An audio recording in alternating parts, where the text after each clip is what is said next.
कहती है मैया सुनीति,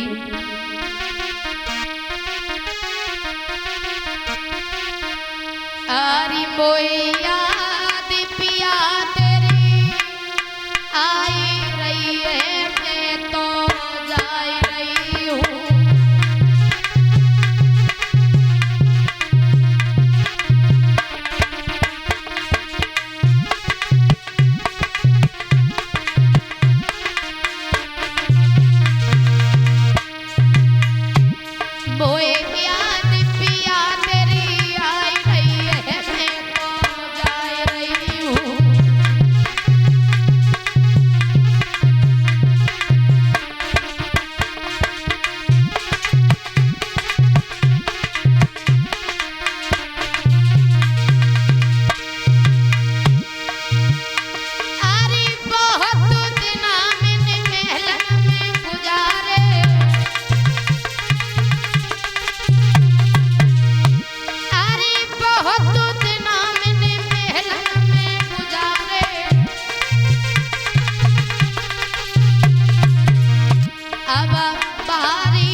सुनीति मरने के लिए जा रही है।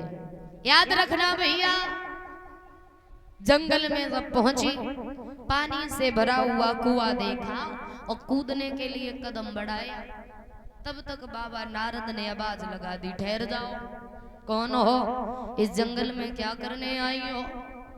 सुनीति ने देखा, पूछ लिया, अब कौन है? बेटी, मेरा नाम देवऋषि नारद है, भगवान का भक्त हूँ, संत हूँ, इधर से उधर भ्रमण करना हमारा काम है। संत हो, भगवान के भक्त हो तो खुद पता लगा सकते हो कि मैं इस जंगल में क्या करने के लिए आई हूँ। नारद कहने लगे, बेटी, अरे तुम्हारे चेहरे को देख करके ये पता चलता है कि तुम किसी राजा की रानी हो, लेकिन कभी भगवान ने एक चीज की रखी कि तुम्हारी गोदी को सूना रखा। दुखी हो, परेशान हो, तुम मरो नहीं। क्यों? क्योंकि कभी भी दुख में प्राण नहीं गंवाने चाहिए महाराज, क्योंकि वो जिंदगी क्या है जिस जिंदगी में थोड़ा सा दुख ना हो, क्योंकि दोनों दौर आने जरूरी रहते हैं। अगर दुख रहेगा तो सुख नहीं जानोगे कैसा होता है, और सुख रहेगा तो दुख कभी नहीं जानोगे कैसा होता है। क्योंकि आपने देखा हो, अगर किसी व्यक्ति पे सुख हो ना तो वो दुखी इंसान को कुछ समझता नहीं है, तो इसलिए जिंदगी में सुख दुख आने जरूरी रहते हैं महाराज। आज समझा करके बाबा नारद ने कहा, बेटी, माना कि भगवान ने तुम्हारी गोदी को सूना रखा, पर ये तुम्हारी मूर्खता है जो तुम दुख में प्राण खो रही हो। अरे ये भगवान ने कितना अच्छा जीवन दिया है, और जब जीवन दिया है तो थोड़ा दुख दिया है तो कभी न कभी सुख भी आए। और जैसे ही कहा तो कहने लगी, मैया सुनीति सुनो बाबा, दुख से बात गुनाए हैं कि भगवान ने गोदी को सूना रखा। दुख तो इस बात का है कि हमने अपने महाराज का दूसरा विवाह कराया, उस बहन ने आज तक आकर के ये नहीं पूछा कि तुम दुखी हो या फिर सुखी हो। तो आप ही सोचो, जब यहाँ कोई सुख दुख पूछने वाला नहीं है तो जी करके हम क्या करेंगे? इससे अच्छा है हम अपने प्राणों को गंवा दें। बाबा नारद बोले, नहीं बेटी, मरो नहीं, जाओ, मैं तुम्हें वचन देता हूं, तुम्हारे गर्भ से वे कितना सुंदर बालक जन्म लेगा। जब तक ये सूरज और चांद है, जब तक ये धरती और आसमान है, तुम्हारे बच्चे का नाम दुनिया में अमर रहेगा। कहने लगी मैया सुनीति बाजीबा। बाबा नारद, आज तक तो ये पता था कि दुनिया वाले लोग झूठ बोलते हैं, पर आज पता चला है कि संत महात्मा भी झूठ बोलते हैं। क्यों? 6 महीने हो गए पति की सूरत को नहीं देखा और तुम कह रहे हो कि संतान होगी। तो बाबा नारद ने एक बात कही, सुनो बेटी, कि मोर वचन चाहे पड़ जाए फीका, लेकिन संत वचन पत्थर की लीका। संत की कही हुई बात कभी झूठी नहीं हो सकती है। और सुनो, कुछ दिनों तक घर में इंतजार करना, अगर संतान ना हो ना तुम कहीं चली जाओगी ना ये कुआं कहीं चला जाएगा, आना गिर जाना, परंतु आज लौट जाओ। और बाबा नारद बोले, अरे तेरी गोदी में खिलौना आई जाए वो घर लौट गई।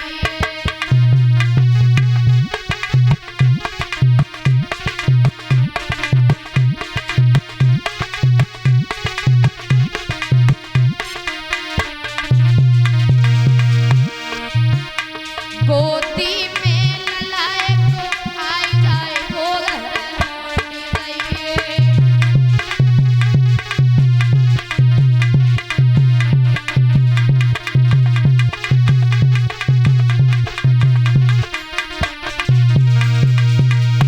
अरे बिटिया चली चपे जानो,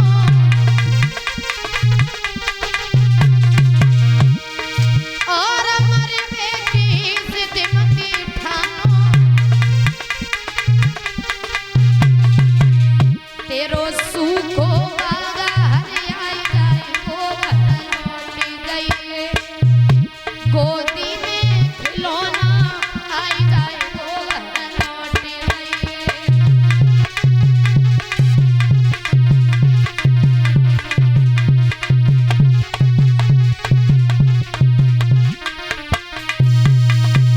लौट जाओ, वापस चली जाओ।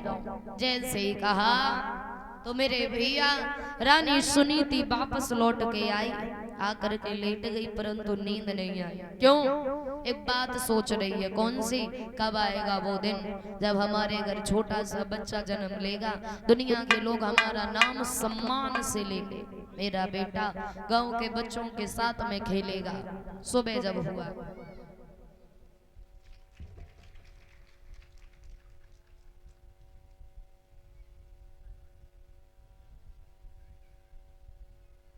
और ये श्रीमान नरेंद्र सिंह ग्राम खटुआ मई से ये श्रीमान राजपाल के साधु साहब एक हार पहना करके हमारा सम्मान कर रहे हैं। और एक हार परीक्षित महाराज यज्ञपति जी और उनकी धर्म पत्नी जी के लिए, और 11-11 रुपए से हमारे स्टाफ को सम्मानित कर रहे हैं। कामना करेंगे भगवान कन्हैया भैया जी के जीवन में सुख शांति बनाए रखे, कामना आकांक्षा है प्रभु से। बोलिए बांके बिहारी लाल की। एक प्यारा सा कीर्तन तालियों के साथ हमें बोले।